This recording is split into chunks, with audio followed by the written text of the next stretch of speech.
Hiya, Barbie. Hi, Ken. You want to go do a podcast? Sure. Jump in. Ladies and gentlemen, fillies and gentle coats, dragons of all ages, and everyone else, welcome to Pondering Pony. I'm your host, John, and with me I have my co-host. Like I said, Jay, I have every book in the series, and you can borrow them all anytime you like. Oh, thanks, John. I'm sorry I made such a big deal about all this. I thought reading was just for smart co-hosts like you. Jay, just because you're athletic doesn't mean you aren't smart. Yeah. Yep, that's me, very athletic. Yes. Anyway, this is a podcast about toy, media franchises, 2000s nostalgia, and whatever else we want to talk about. And this week we are here to talk about My Little Pony Friendship is Magic Season 2 episodes 15 and 16. Got my can of cider here for this episode. Cider. I don't know if the microphone will catch me opening it, but yeah. Very nice. Good ASMR material. Perfect. Some Blake's hard cider triple jam, which is the Hard cider? Yeah. I mean, the way that Pinkie Pie is reacting, I guess that's how she always acts. No, but... the entire town is like alcoholics waiting for their next hit. That's honestly. I mean, I saw like. Barry Punch in line, so she was in line. She didn't get any. Cheerilee got some. Yeah, this is the alcoholism episode. Let's get into this. Season 2, episode 15, the Super Speedy Cider Squeezy 6000. That's a fun title. Yeah, no, it is a fun title. It was released January 28th, 2012, directed by James Wooten with Jason Thiessen as supervising director, written by M.A. Larson, animation by DHX Media and Top Draw Animation, art direction by Rid Sorensen, music by William Anderson, and a song by Daniel Ingram. Mm-hmm. Yes. The plot for this one is, it is cider season and the Apple family is having trouble keeping up with demand. And a pair of traveling hucksters, brothers Flim and Flam, show up with a machine that promises to make cider faster. They challenge the apples to see who can make cider the fastest. And the winner will have the exclusive privilege of selling cider in Ponyville. And the apples struggle to keep up with their old-fashioned methods until the main six begin helping out. Meanwhile, Flim and Flam turn off the quality control on their machine. When time runs out, Flim and Flam have made the most cider, but because they used lower quality apples, it tastes significantly worse. They realize the jig is up and pack up to move on to the next town. Yes. Yeah, this is some good cider. Yeah, so this is a bit of a typical Save the Farm story, though, with the added twist that, like, the thing that they're doing to save the farm, this competition, is a little bit more directly related to the actual farm. They aren't putting on a musical production to save the orphanage. They're, making cider to save the cider farm. Yeah. Don't know why they had to put the farm on the line. It's just the business itself. Yeah, sort of these huckster characters that they're adding into this structure make for an interesting addition here, an interesting sort of antagonist. But yeah, while I was watching this, I was struck by, this is dramatizing a dilemma that a lot of small businesses face, where small businesses, because they're a little bit smaller, they have more quality and care put into their product than larger businesses. They have more direct relationship with the community, a little bit more accountability there, so they have to provide better quality product, but they can't always compete with larger manufacturers. And like we see here, there is a hole in the market of, the apple orchard is not providing enough cider for all of Ponyville. So there's space for this other group to come in and try and show up with their lower quality product, quote unquote lower quality. Yeah, it's interesting. We'll need to get into that at some point. But yeah, then we have, like, the small business needs to decide, like, are they even going to try to compete? Because even if their product is better, the other company can put out product significantly faster. it's a dilemma. It's a dilemma a lot of small businesses face, unfortunately. Of hey, Hmm. Hmm. ours is better, but theirs is cheaper, and there's more of it, and you can't necessarily compete with that easily. Um, of course, the somewhat unrealistic thing is that the apples can count on a bunch of unpaid labor to help them save the farm. Yeah, honestly, like that's the solution that they really need is just they need to hire on more hosts for the cider season, just for the Yeah, cider season, so that they though can make more cider. it does kind of sound like they're barely staying afloat as is, the way that they frame it as, oh, we need to sell all the cider to make it through the winter. Um, I don't understand what the economics of the pony world are, but anyway, so I do wonder if it's like, is it just economically not feasible for them to hire another person? Is this just I I don't know. Was it established that they needed to sell enough cider for the winter? yeah, no, they do say that. Okay, Applejack says that, or one of the apples says that. that's Um, okay. That's interesting.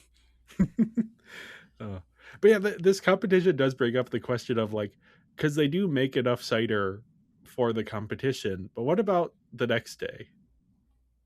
Because the same thing is going to happen the next day where they have a whole line of ponies and they don't have enough cider. It's like, oh, they've won the competition, but that hasn't necessarily actually solved the problem. And that's where we get into the huckster characters coming in who have a machine that genuinely does do things faster and seems to have at least a certain amount of like It's similarity it's a in terms of solid enough quality. product that Granny Smith had a form of approval to it when drinking it, Yeah, although she's yeah. not going to say it out loud. Uh-huh. Um, of course, the difference is that Flim and Flam do not have the capital to have their own apples. So Yeah. a solution should be they should buy apples from the orchard so they can make their cider on the other side of town. Except it seems that they overreach and want the entire facility and monopolize all of apple Uh-huh. cider, and that's where they go wrong. And it's, I mean, because the whole thing is supposed to be, oh, it's the apples, they know the way, the traditional way of making the cider, and that's the better way of making. That isn't always the case, though. That's something that the traditional way, I think there's often a charm to it, but that doesn't necessarily mean it is better. Or, and like we're seeing here, there is an actual problem of they don't have enough cider for everyone who wants it. Um, Mhm. so being able to expedite that process a little bit is maybe something they need to be looking into, instead of just, oh, the old ways are fine. Yeah, and it works out. Really, they just needed more labor to Yeah. expedite the process to be able to do more. So that's their solution. But the problem is, can they afford the labor? Is it unpaid labor? I mean, they can call in, the other Apple family members to come in, but maybe they're all doing their own cider harvest as Yeah. well. Who knows? Honestly, that's not the point of this episode. The point is just quality control. um, uh, Now we do have this fun sort of, I was thinking it as specifically a nod to like fan conventions. So I hmm. think that's maybe a little bit early for the show to be referencing specifically fan conventions as like a it, nod to the it's fandom. it's more like a nod to like fan mentality. Like, Yeah. oh, they're excited for this new movie, so they'll wait in line around the block. Somebody even camp out. Like that was still a Yeah. thing until I mean, that's still a thing, I think, yeah, but in now like very instead of specific. like doing that on the streets, they now like do it inside a venue. Uh-huh. Um, I I had my own time in lines when I went to the BronyCons. Um, the inside jokes is like, oh, I can't wait for LineCon because most of your experience is waiting in line for something. Very true. Half of my time was waiting in line at the autograph section to get autographs, which was Uh-huh. not great. The final BronyCon was very poorly managed in that way, in that they were understaffed and they were not expecting 11,000 people to show up. So, like, it Uh, was a mess. Like, nobody knew what line was what. Um, Lines typically will form anywhere, and it's up to like the staff to be able to walk up to the line. It's like, okay, what is this line for? And try and figure out what happens. There was a whole debacle for one of the lines where fans were like lining up for a panel with Lauren Faust, who showed up that one time, and so they showed up like an hour or two before. The line was humongous, kind of got overflowed to the point where like the staff, okay, let's start up another line right next to this line, and then once the panel starts, they decided with their wisdom, let's let the people who just joined this new line go in first, Oh, and let the people who waited hours go in later. And only a third of those people were able to go in, which frustrated a lot of people. yeah. um, I myself waited in line, I think, to meet Lauren Faust for like almost 4 hours. Like I Oh, showed up 2 hours early because I knew that the lines were gonna get longer. So it's like, show up early, wait there, sit there for 2 hours doing nothing, and then wait another hour near the front of the line in order to beat with the interactions. Yes. Yes. I get a good I get exercise that way by standing around for hours in the lines, but it's it's not the most entertaining thing to do. You kind of hope to have like a good conversation with the person next to you, but that doesn't always yeah. happen. I don't think I've ever been in a line quite that long. I think the Mhm. longest lines I've been in have been at like airports. Those tend to be a very different vibe than convention lines. Oh yes, there's more excitement in convention lines. Airport lines is like you're going through customs and you're like, oh god, I hope I don't get deported right away. Um, so yeah. Airport lines is everyone just got off the flight, and everyone who's Hmm. at the airport working is at work and grumpy. So it's not fun. But I mean, Yes. I don't know that I've ever been in a line that's like super like hours. Yeah, that's I that's don't I don't that's the have one the thing I don't miss about going to conventions is the hours waiting in line to maybe get a seat. Oh, yeah. the closing ceremonies for that final BronyCon was also a fiasco itself.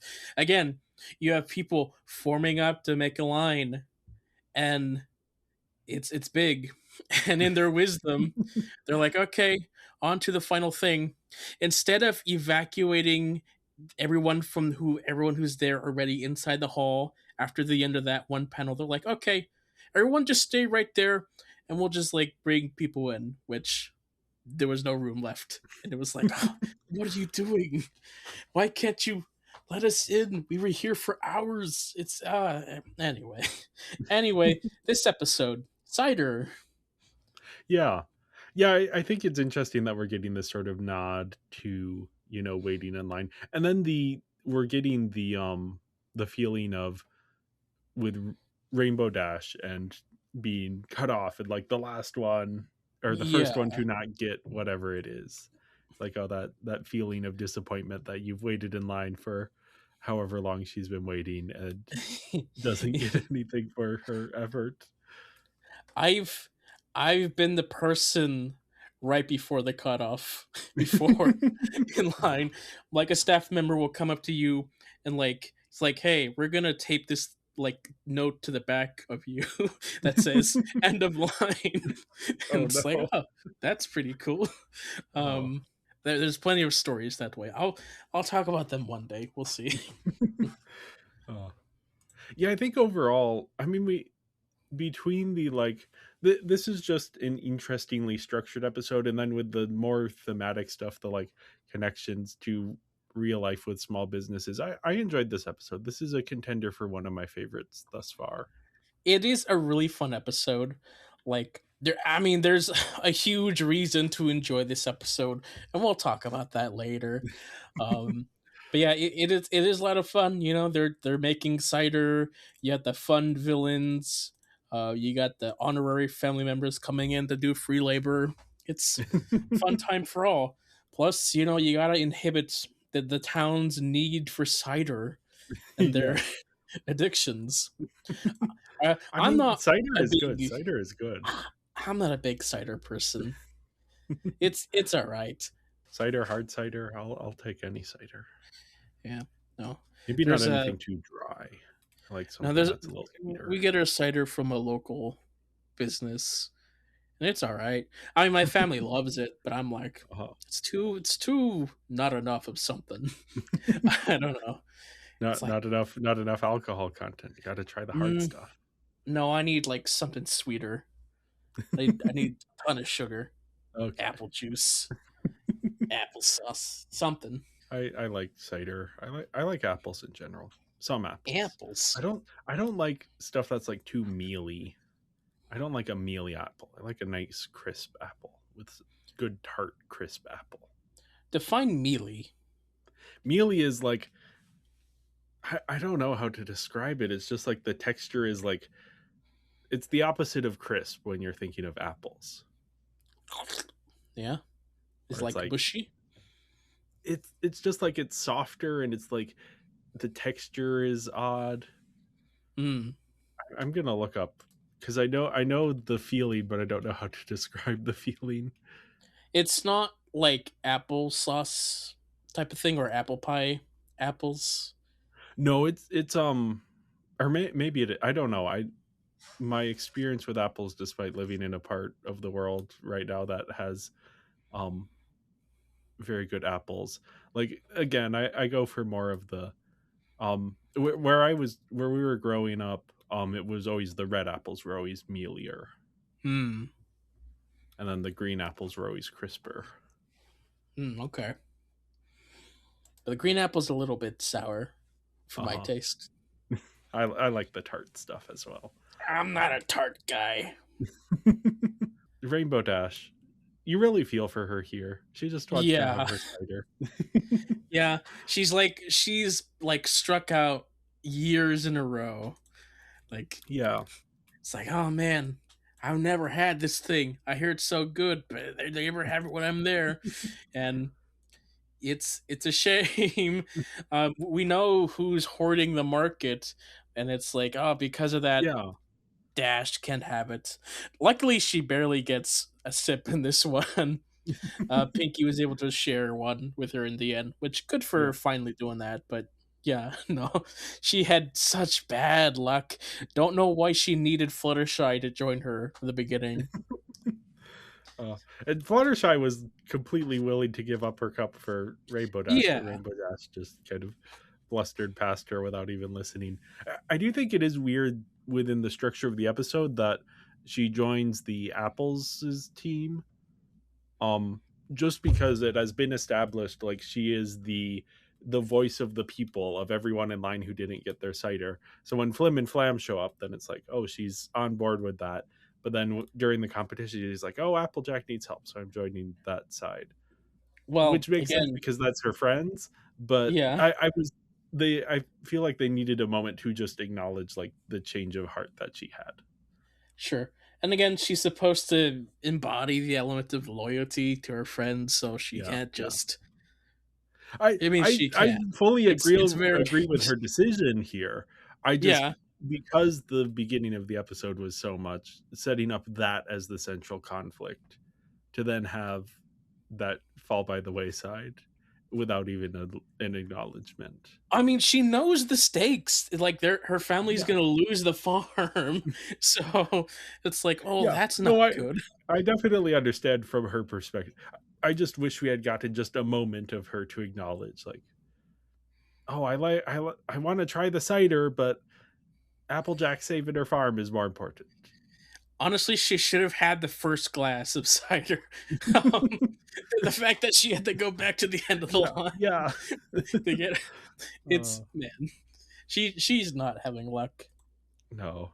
but she does make up for it in later stuff. So, Applejack is fun here. She kind oh of becomes yes, the protagonist of this. I specifically love her letter to Celestia. I think it's the perfect subversion here of Applejack being like, the lesson I learned today is that I didn't learn anything because I was right the whole time. I would love to see Celestia's reaction to that letter. It's like, did Applejack really send a letter to Celestia saying, "I didn't learn everything. I was right all along." Element of honesty. I mean, true, true. Like, yeah, she I didn't mean, learn anything because she didn't have to learn anything because she was not in the wrong. Yeah. Frame that letter, Celestia. Just keep it on your fridge. That's a keeper. I also like the acknowledgement of, because Applejack is like, well, I could say that I learned that my friends will always be there for me, but I already know that, so I didn't Yeah. learn that either. It's like, oh, you didn't do this, but in high school you did some of it, but you didn't do the paperwork part of it.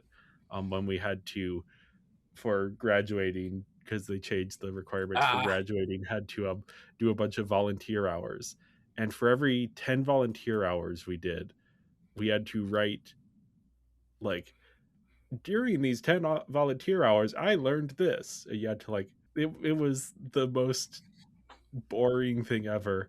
And, like, each time you're like, how do I come up with something interesting to, like, I've been doing the same volunteer project and I haven't learned anything, like, You valuable.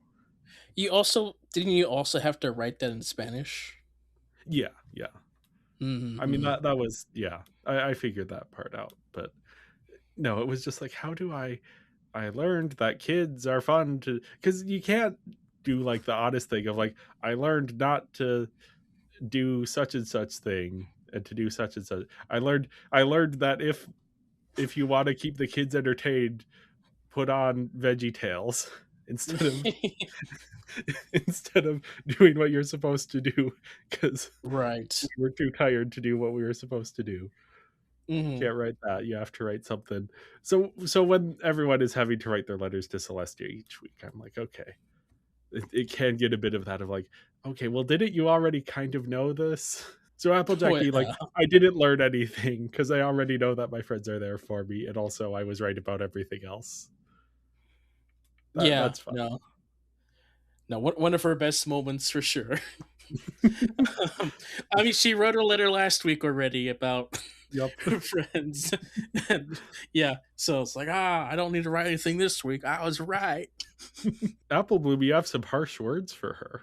I so she just needs to keep her mouth shut because she greatly escalated things with Flim and Flam.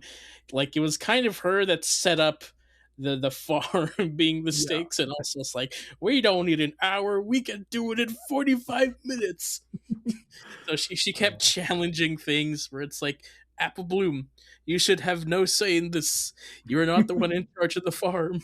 you What are are a you child. doing?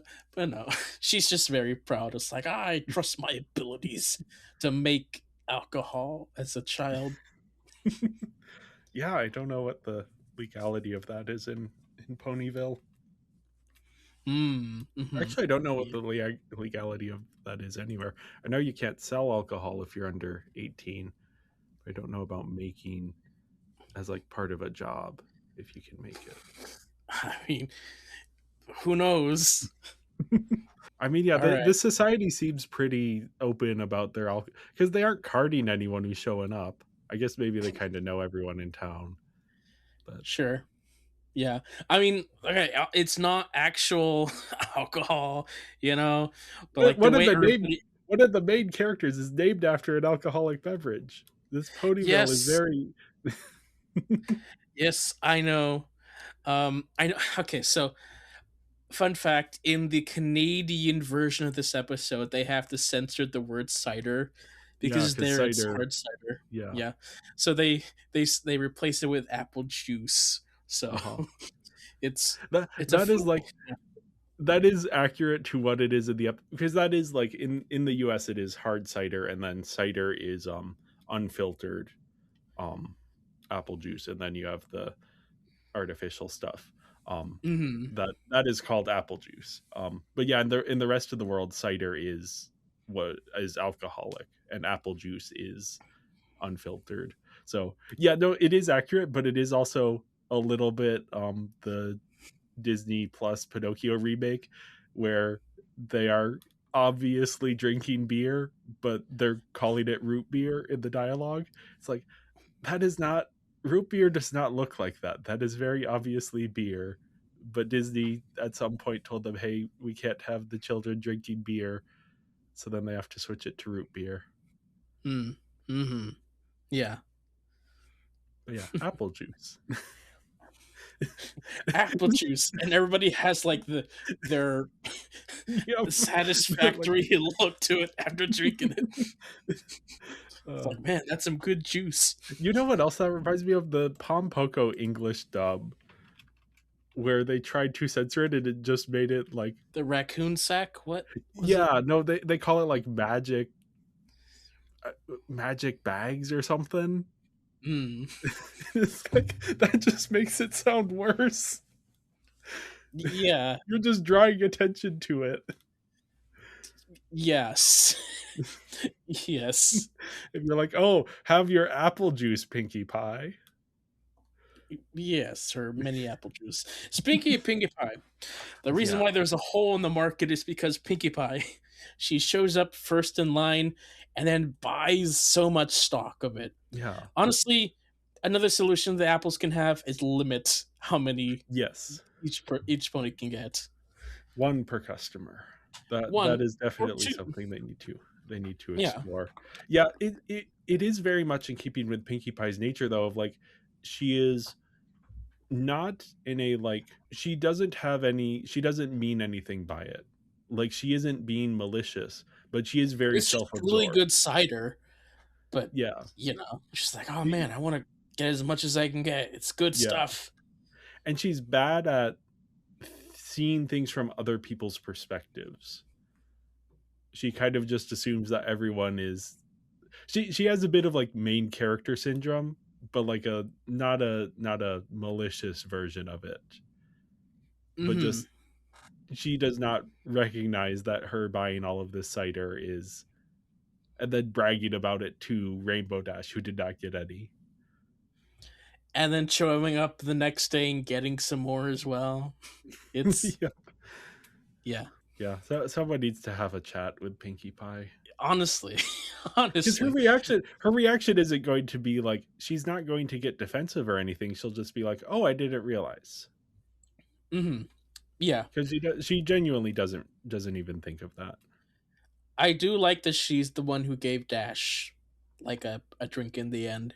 Yeah, that's a To good completion of that arc even though for Rainbow she Dash. should still learn to like Yes. have No. control to yeah limit her intake. Flim and Flam are the antagonists here. They're sort of this classic huckster archetype. They roll into Hmm. town with their fancy new machine and cause some trouble. Yes, cause some trouble. Um, I mean the trouble is really just like trying to do a real estate scheme and take over the land so they can make their own business. Uh huh. They're very crafty in that way. Honestly, their machine works. It's a pretty decent Yeah. machine. Like it's well done. They could like sell the patent and like manufacture stuff. It's just they got so Yeah. greedy to want to control everything. Yeah. It is interesting that, like, no, their machine does work until they specifically turn off the quality control part. That this isn't a snake oil thing. It is, until it becomes a snake oil thing, until they start using the lower quality. But it does still kind of work in this small business metaphor. Because what you'll sometimes have is, big businesses will come in and buy up a small business, and they'll say like, hey, we will keep up your standard of quality, we will Mm-hmm. do that, and they maybe do that for a little bit, and then costs go up, and they're like, okay, well, we could stop using the same ingredients and stop, and then quality starts to dip. um Yeah, but they're making more of it. yep. Yeah. The biggest issues that Most of they it have is tree bark and dirt, but tree bark and dirt. I mean, they just need a supply of apples in order to do their thing, yeah, and I yeah. think that was maybe their scheme was to like get free apples from the farm and then run them out of business so they can take over the farm. I don't know if they have like a scheme in that way, though. They do. I That think is it's more that, that is their intention. yeah. It's just the way it's played out. It's not quite snake oily. It's like Uh-huh. it seems honest, but they're overreaching. But I think yes, they just kind of show, what I'm saying is, I think they kind of show up in a town and then see what the vibe is, and then are like, okay, we're gonna It- it's go from also here. like half of the stuff they made during the competition is good quality. Yeah, It's yeah. just the later stuff is the bad stuff, so they could have just served the good quality stuff at the bottom. And they were just unlucky to not think that their bad stuff was bad. Yeah. Yeah, it is interesting because this isn't a thing of, they make their apple cider, but because it wasn't made the traditional way, it doesn't taste as good. It is, no, they were actually using tree bark and dirt and whatever. Hmm. Because that's what I was expecting it to be like. Oh, they make it with their machine, um, and then it just turns out that it's just lower quality rather than, oh, actually they are using the lower quality apples. Hmm. Yeah, I like Flim and Flam. They're very crafty and Yeah. like using the using characters' words against them. So like they'll charm up to the apples and then they'll take the words and be like, "All right, well you said this, so we're gonna do this. What do you think of that?" Yeah, they're fun antagonists here. Hmm. Very fun, Yeah. especially for other reasons we'll talk about later. Okay. So they do show up again. I mean, later in this section. I mean, Okay. Okay, I see. onto animation errors. First up, we have Rainbow Dash looking at something. Also, Derpy in the background, so she's not yet fully censored and blacklisted, so she's still there with her derped eyes. Uh, what do you see is maybe off about this? There seems to be a line shooting into Rainbow Dash's eye. Yeah, I think that's part of her. Yeah, I think that's leftover of that's a tool that they need to use to move her eyes a little bit, maybe. So Okay. that's not supposed to be there, or maybe that's like for the whoever that is, Flim or Flam, one of those two. Who knows? Uh-huh. Next up, speaking of Flim or Flam, they're using magic, but something seems a little off there. their their magic is coming from the ear and not the horn. Yep, it's not in the same layer, same era. The next two is okay because Flim and Flam are very similar. Something happens here that you might not notice, but they're brothers. They have similar cutie marks, but something happens in between shots here. Oh, they swap cutie marks. Yeah, that is interesting. Easy mistake to make. They're very similar. Yeah. Yep. And lastly, we have a crowd member who something happened to them here. Yeah, missing part of their face. Yeah, you gotta hate it when that You happens. wake up and you're like, "Oh, part of my face is missing." Hmm. Yeah. Do you, did you ever have a time where you slept on your arm and then you wake up and you can't feel your arm? Yes. It Arm happened to falling me asleep. once in middle school and it freaked me out. It's like, what the heck happened to my arm? I can't feel it. It's weird. What is this? And then you slowly feel the tingle of the blood coming into your arm, and it's like, oh, that's weird. I don't like that feeling. Yeah. Hmm. On to performances. We have Tara Strong, Ashley Ball, Andrea Libman, Tabitha St. Germain, Kathy Westlock, Michelle Krieber, Scott McNeil, Peter New, and Sam Vincent. Yes. All right. Speaking of lines, Tara Strong. When I got to meet her at a BronyCon, there's this whole ordeal, the system that they had in place for a while. Whereas typically when you go and get autographs, you go in line at the booth of where the person is, and then you pay up front there when you go to them.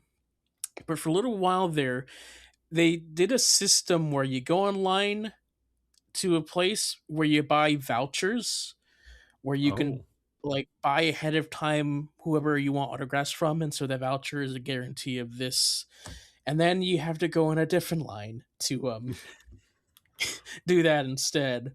And so I made a mistake of I got in line to get a voucher, and that was like 2 hour line one year that I was sitting there, and I immediately got into a line to go meet Tara Strong, and Uh-huh. that was a 3 hour line. Oh. So I was in line for 5 hours.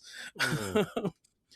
straight, which was not the smartest decision, but I got it out of the way. I got to Yeah. meet Tara Strong. I also got to meet people online who were pretty cool. I got to meet a comic book artist. Oh, that's So cool. that very cool indeed. And that's my line story for this time. uh, All right. So Online with John. uh in line with John. In line with Yes. John. I was trying to make it a pun, but that was not a good pun. Not a good pun. So yeah, one of the big reasons why people like Flim and Flam is because of their song.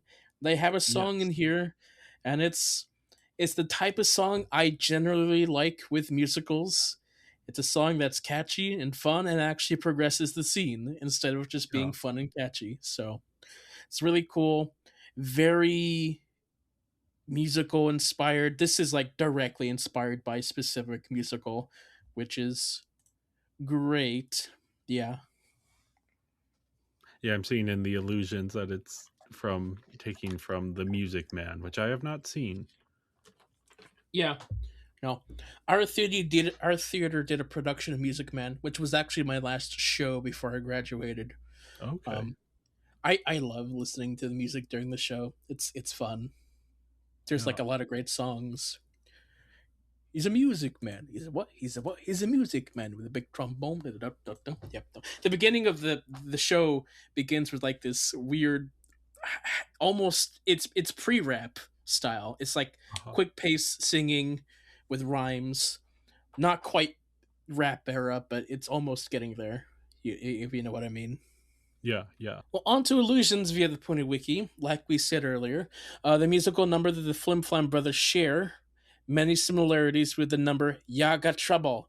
Oh, you got trouble from the Music Man, specifically the identical rhyming styles, staccatos, and theme of smooth talking, common trying, and "Win Over the Small Town." Mid song, the ponies chant "Cider, cider, cider." In the same manner, the people of River City chant "Trouble, trouble, trouble" in the Music Man number. The brothers' style of dress and performance is also a nod to vaudeville.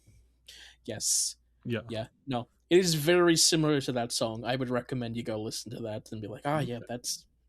that's directly it. The competition between Apple Family and the Machine alludes to the legend of John Henry and the steam drill, albeit with less fatal results. Yes. I was thinking of that when watching this. It's like, it's John Henry versus the train. Um, I remember I grew up watching that Disney cartoon with the American legends. Uh-huh.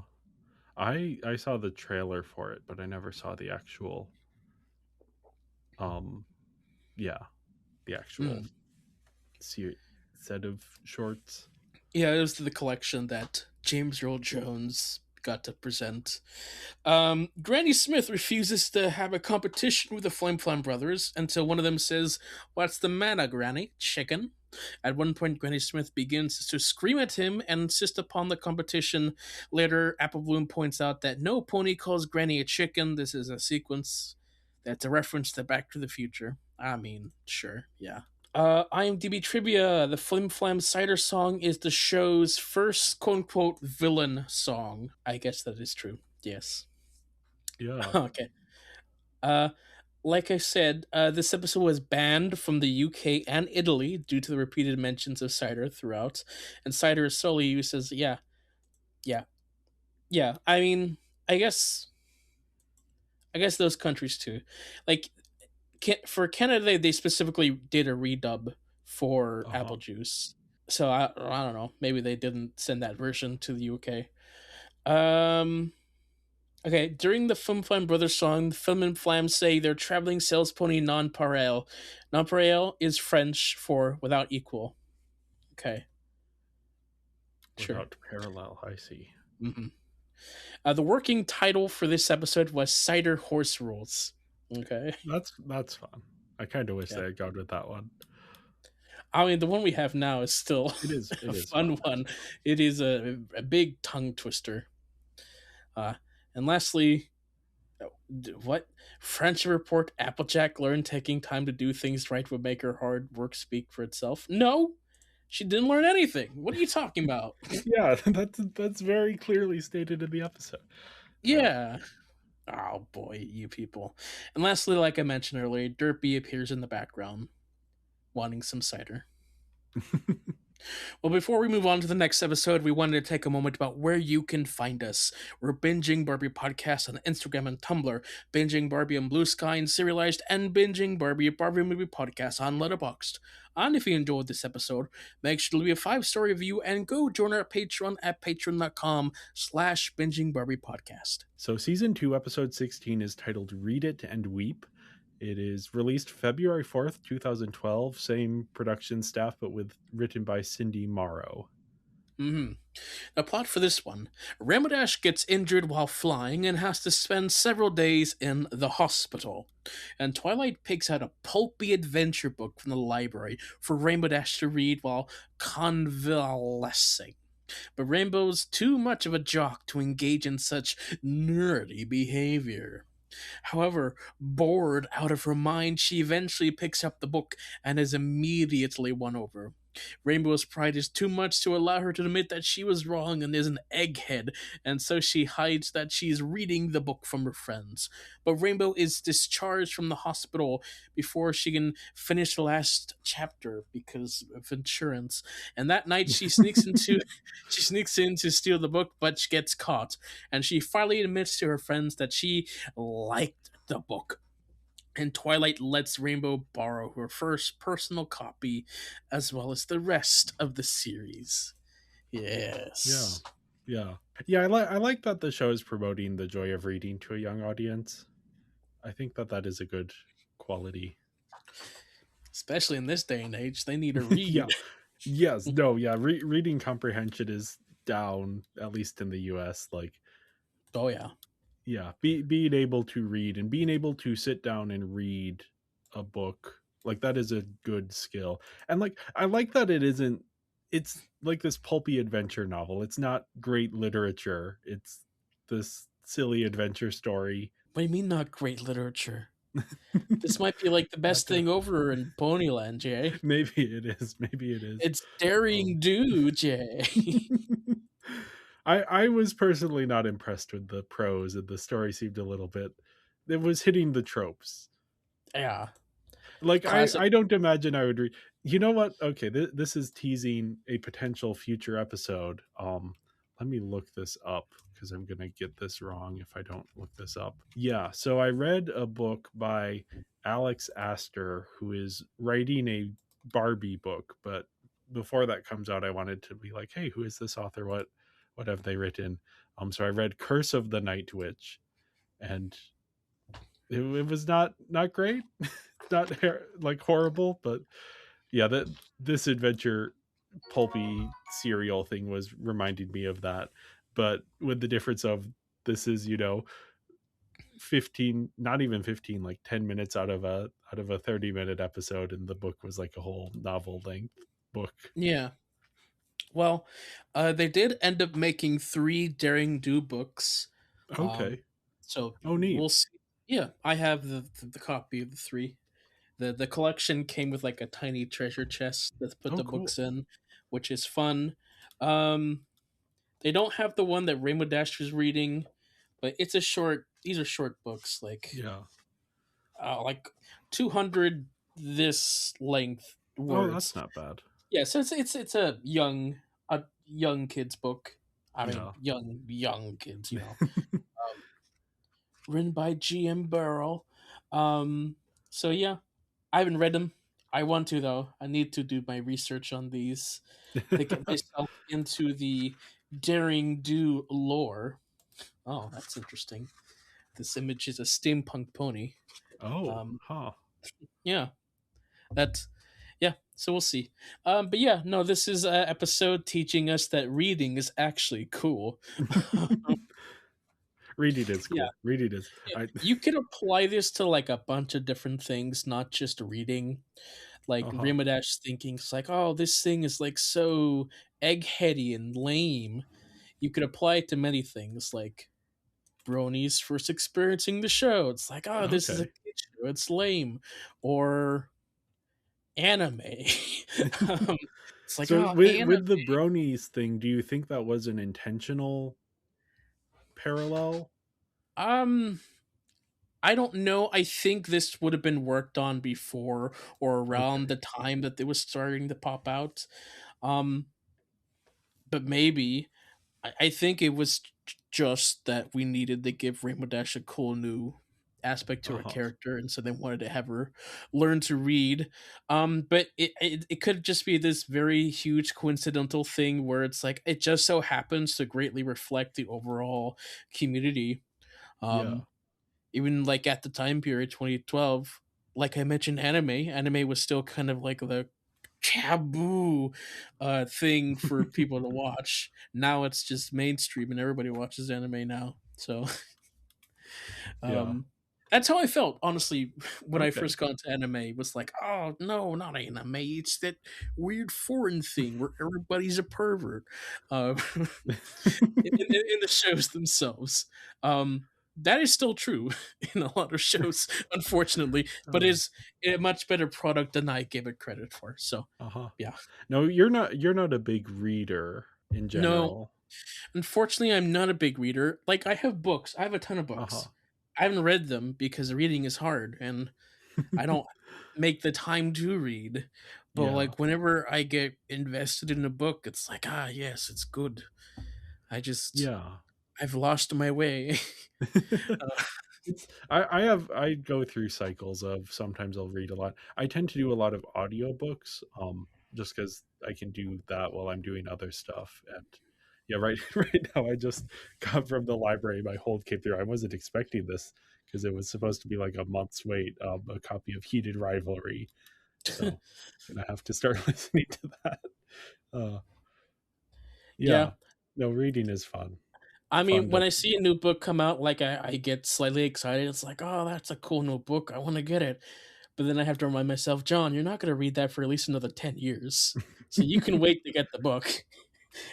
That's unfortunate reality. There's many books that I've got here that I've not read since I got them years ago. I just, I just need to sit down and read them. But yeah. I'm so consumed by media, internet media, and movies and TV shows that it's like having to switch gears to just sit down quietly to read is Yeah. difficult. I definitely have that issue of like movies and video games tend to be more like I'm more invested in those. So reading, like, but with audiobooks, I'm an advocate for audiobooks. I think they're a great way to experience books, even though it doesn't have the same, it isn't the same, quite the same experience as oops, Oops. sitting down to read books. I'm trying to set my phone down somewhere where it's not in the way, but I don't have a lot of space on my desk.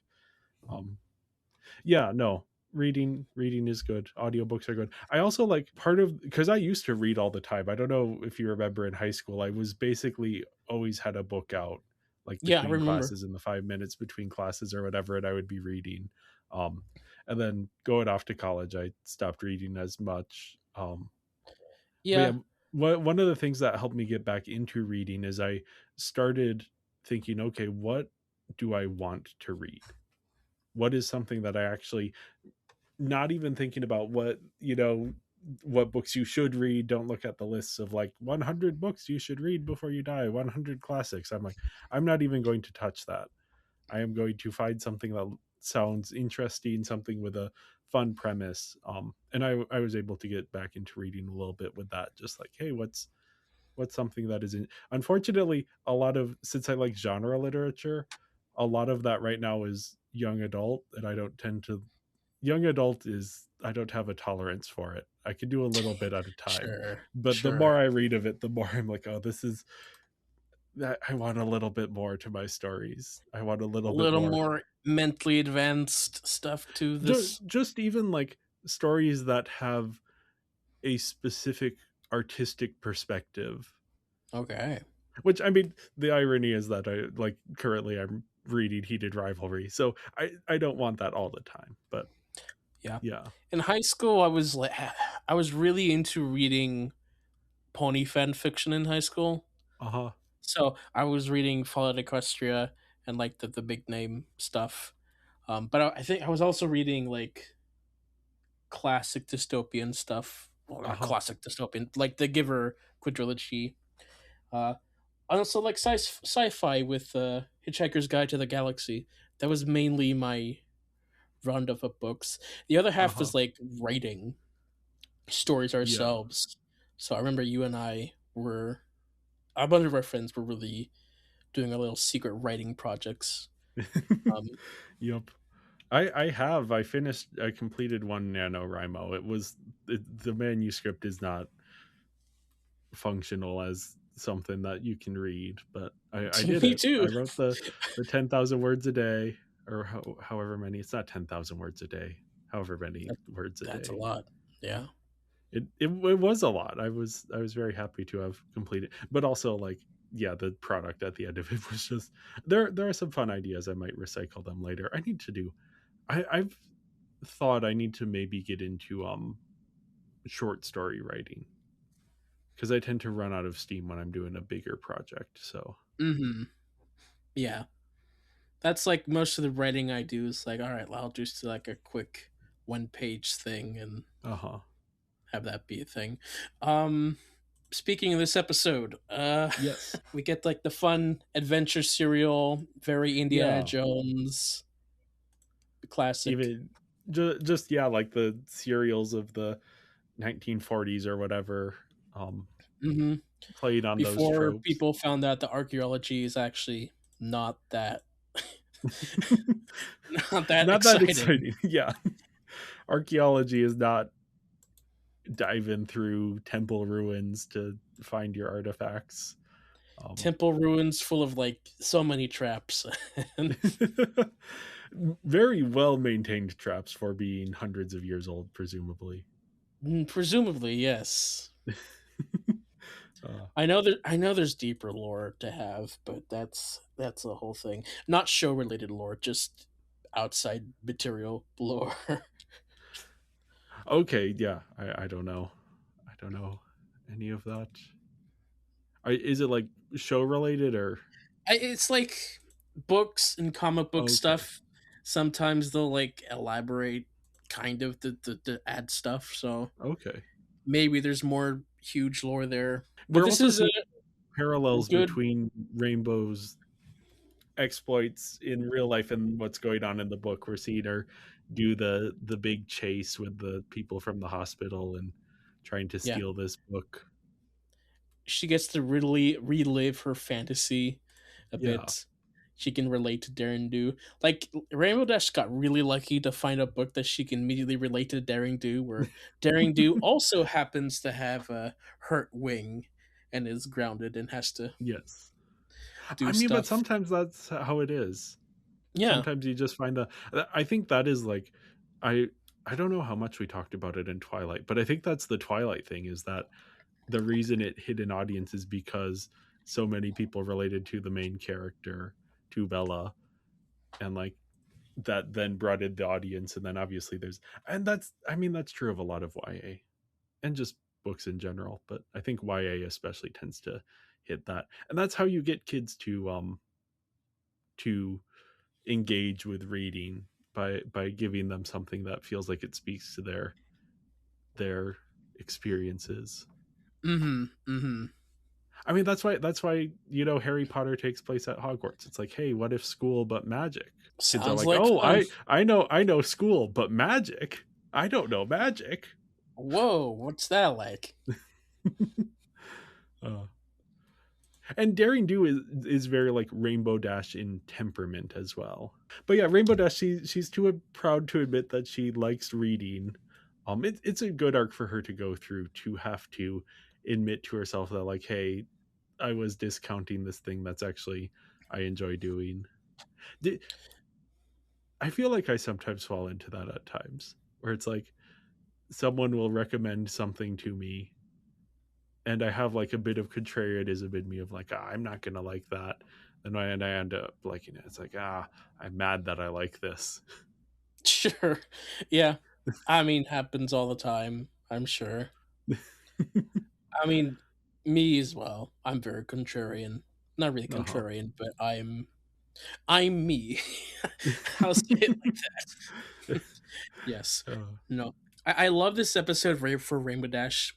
It is one of her best episodes, I think, because again, this is not something you expect her character to go through. Because like, oh yeah, she's the jock, she's gonna do the fly thing, but then it's like, oh wait, she's reading and she's liking to read. And what I like about this episode as well is that it is, I think, this episode has had the biggest impact on Rainbow Dash's character because one of the most consistent things you'll see is her in the background reading a Daring Do book Okay, or that's neat. mentioning Daring Do, and that's so neat. That's I love that Yeah. they did that, that they continued that thing, and so I look forward to spotting the background to see if Rainbow's reading a book or talking about Daring Do. So that's pretty cool. The other ponies don't get as much focus here, but we do have. I mean, Twilight is a very good book recommender, which makes sense because Hmm. Twilight has that sort of librarian tendency to her. Yeah, she has all the books. She's like, oh, Rainbow Dash, just pass the time, read a good book. Then you have the other friends who show up during lunchtime. It's like, oh, go eat, Rainbow Dash. We'll just sit here and stare at you while you eat. I mean that's what hospitals are like, though. But it's like you're not gonna talk to me or anything. You're just gonna sit there, stare at me, and smile. It's like, don't look at me while I'm eating. I don't like that. They don't have a huge role in this one. It's mostly Rimadash discovering her new passion for Daring Do. Yeah. Uh, Daring Do, very like Rimadash, sense of adventure. Um, Also very much designed like Rimadash. It's pretty much her same design, but like different color palettes. Yeah. Um, which some would argue that's like, oh, this design with Daring Do is Dash imagining herself as the character, but um, the covers of the books have Daring Do as Daring Do Uh-huh. with that design, even in the show itself. So it's not exactly that. Daring Do is fun, like her adventure. Yeah. A lot of classic pulpy tropes, very Indiana Jones as well. And there's And I like the Aoizotl, the big blue yeah. guy who wants the thing to take over the world or something. That stuff I was maybe less engaged with because that started to feel a little superhero-y or super villainy. Honestly, again, that's very Indiana Jones. Like, there's always like that one guy who's going to use the magical artifact to take over the world. It's mostly the Nazis, but Yeah, I don't know, something so about the way Indiana Jones does it feels different to me. But yeah, sure, no, I see where you're thinking with that. big blue And guy I think just in general, I like the visual style here that they are going for, that Indiana Jones, the pulpy thing. And specifically, I like that they're doing sort of imitation film grain. Um, it's just like a very fun thing to do. gives you again the vibes of the serials of the 30s and 40s. Yeah, Very, yeah, very fun. Not much to speak on a deep level. Okay, Ramadesh gets chased down by hospital security throughout the town. Um, they're very they're very serious about stealing slippers, I guess. yep. Um, Oh boy. I mean, Rainbow Dash could have had an easier time sneaking into the library instead of the hospital, um, but still. Yeah, I think she was just desperate, and that was the first thing that came to her head. So that's what she was gonna do. Well, onto some animation errors. The first one, iconic Rainbow Dash image where um, she's a cancer patient in this one. I wasn't gonna go that dark. I was just gonna say, oh, she shaved her That's head. see, that's just that's the common joke everybody made about this image, Which, yeah, because especially she's since in the she's in a hospital hospital. gown. Yeah. Yeah, so I'm just repeating what everyone else says, but yeah, her hair disappears through her frame here, and it looks weird. Um, Speaking of disappearing things, the next shot we have Pinky and Fluttershy. Like, speaking of dark jokes, the one pony who's just broken all over, just alone in the other room. What do you suppose is missing here? Well, I mean, Fluttershy should be in the hospital as well because she's missing her wings. Yeah, maybe she's the donor for Rainbow Dash, and they just recolor- recolored the wings to match. What's that like copy pasta thing of like the person goes into the hospital and then to get like a I think the original one is something like a liver transplant or something, and then they're like hanging out with or like they're with their boyfriend and they go into surgery and it's like, oh, where did you get the liver? And then reveal, oh, it was the boyfriend's liver. Sure. So yes, I don't know. Fluttershy has donated her wings to Rainbow Dash. I mean, she's not using them. Well, on to performances. We have Tara Strong, Ashley Ball, Andrew Libman, Tabitha St. Germain, Kathy Westlock, Brian Drummond, Peter New, Jason Thesian as Vigilance, the security guard, and Shiara Zani as Daring Do. Shiara Zani, of course, we've seen her in the Barbie films. She was Mariposa, I think, in Yeah, that one. yeah. I really liked her performance in that. So seeing her name Mm-hmm. here was fun. Yes. It's a name we'll also see again in something later that I was okay. There's stuff later that I discovered when I was doing stuff that's like, oh, interesting. That's interesting. I'll talk about it another year when we get to that. Yeah, anyway. On to illusions via the Pony Wiki. The musical cue that plays when Remedash looks at the book and starts reading is very similar to the one that plays in a similar scene in the film The Never Ending Story. I was kind of thinking Goonies vibes when I heard that Okay. music. I mean, Goonies is similar pulpy adventure, but with kids. So Uh-huh. maybe we're mixing up interests here. Who knows? Um, the quote of Pinkie Pie saying, "Did the crash somehow give her super duper spider powers?" And the doctor saying, "No, nor did it give her amazing healing powers," alludes to the powers of Marvel comic book characters Spider Man and Wolverine, respectively. Pinkie Pie's quote also alludes to the common comic book cliche of getting superpowers by means of a random accident. Wolverine is a bit on the nose. Maybe, maybe not. His thing was that he got claws. The healing was just his normal thing. Spider Man is the more direct one. The scene of Rimadesh in her hospital room bouncing a ball off the wall is lifted straight from the World War II film The Great Escape. I mean, that's just, you're alone in a room with a ball, that's what you do. You bounce it off the wall. So, yeah. Uh-huh. The game that Fluttershy and Twilight Sparkle play with Rainbow is very similar to Battleship, which is produced by the Melton Brothers and owned by Hasbro. Of course, Battleship. uh, Hmm. yeah, I The was trying to figure out how that game works, but yeah. Yeah, it's different. It's different cloud-based things. The Awizotl is a creature of Aztec mythology with a hand on its tail, which is blamed for the drowning of humans in shallow water. Oh, it's like that Pokemon, not the. I mean, maybe the drowning thing. I don't know. The Pokédex gets weird, but the monkey with the hand on the tail. I'm Okay, gonna look up which Pokemon that that is. makes sense. I was wondering why Arizona was just this weird blue thing with a tail, with a hand, but that makes iPalm. sense. That makes sense. They're doing mythological creatures again, so that's Yeah, pretty yeah. neat. Arizona petting his white cat at the end of the Daring Do story is a cinematic element made famous by the character Ernst Stavro Blofeld from the James Bond series. Yes. And also Hamlet Bond in that one thing Yes. we played. Uh, Yes. Inside jokes. There are several allusions to the Indiana Jones franchise, primarily to Raiders of the Lost Ark.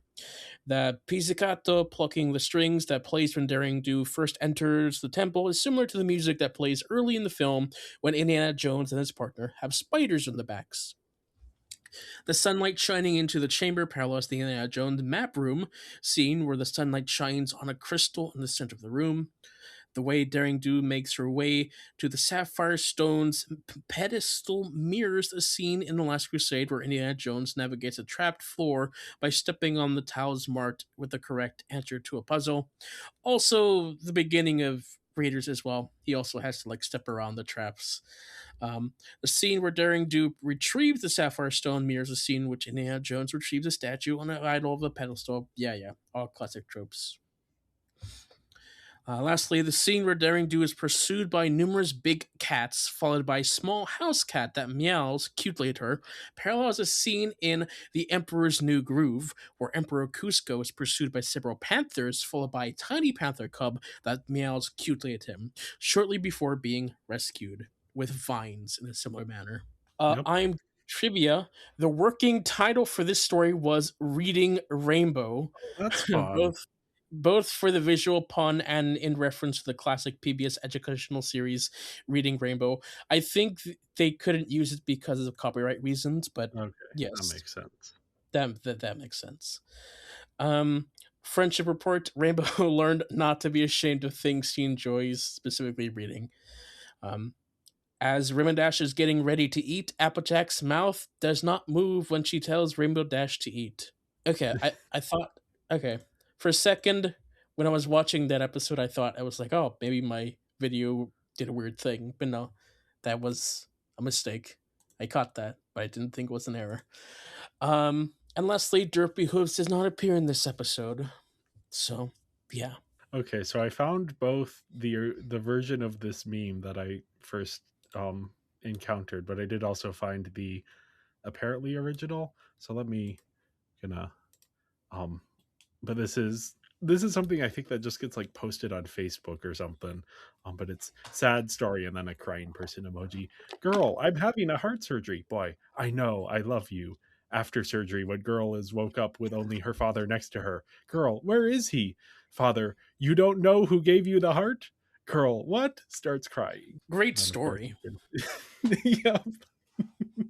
Uh, it's the other version that I've seen is apparently very common is Harry Styles and teeth. Harry Styles giving someone his teeth. Very nice. Okay. Why not? Oh, the internet. Yeah, very, very interesting. Okay. Well, that's these two set of episodes. Very fun episodes. Um, I've noticed while we've been doing this that they've kind of like weirdly paced out the episodes because like we've had like many episodes that are like two things in a row. We had two Applejacks with this week and last week's. We had the two Rainbow Dash, the two rarities. It's the two histories. It's kind of odd. They could have spread that out a little bit more. Uh-oh. Mm. Yeah. Wonder if that was intentional for some reason. Maybe I don't know. But with that, thank you everyone for listening, and make sure to follow us on your podcast platform of choice and on our social media platforms. We'll be back next week with Generation 1's The Return of Tambalon. And until then, don't let reading turn you into a criminal. Bye, ponies. Hi, ponies.